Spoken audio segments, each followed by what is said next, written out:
100% দিব্যাঙ্গ কুশ দেববর্মার প্রতি কল্পতরু মন্ত্রী টিঙ্কু রায়। 100% দিব্যাঙ্গ হয়েও নানা কারণে সামাজিক ভাতার সুবিধে হতে বঞ্চিত ছিলেন তিনি। বৃহস্পতিবার জিরানিয়া বাঁশি কোবরা পাড়ার বাসিন্দা বিশ্বনাথ দেববর্মার 12 বছরের দিব্যাঙ্গ কুশ দেববর্মার জন্য স্বয়ং দায়িত্ব নিয়ে সমাজ কল্যাণ ও সমাজ শিক্ষা দপ্তরের মন্ত্রী টিঙ্কু রায় তার পরিবারের হাতে সামাজিক ভাতার কাগজ তুলে দিলেন।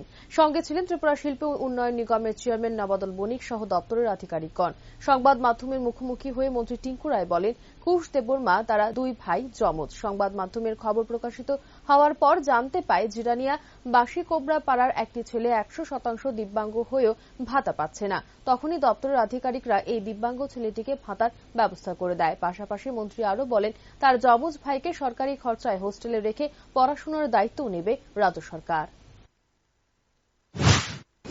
বাঁশি কোবরাপাড়ায় কিছুদিন আগেই আমরা বিভিন্ন মিডিয়ার মাধ্যমে দেখতে পাই এখানে একটা ছোট বাচ্চা যার 12 বছর পূর্ণ হয়েছে, 100% দিব্যাঙ্গ এবং তার দু ভাই যমজ, তারা কোনো ভাতা পায় না। তো আমাদের আধিকারিক যারা রয়েছে তারা এটাকে সার্ভে করে দেখেছে এবং খুব শীঘ্রই আপনারা দেখেছেন এই সপ্তাহ 10 দিনের মধ্যেই আমরা স্যাংশন দিয়েছি। এখন থেকে সে ভাতা পাবে এবং তার ভাইকে আমরা চেষ্টা করব তাকেও নিয়ে যাওয়া আমাদের যে বোর্ডিং রয়েছে, যেখানে হোস্টেল রয়েছে সেখানে তাকে দিয়ে তার পড়াশোনার ব্যবস্থা করানো।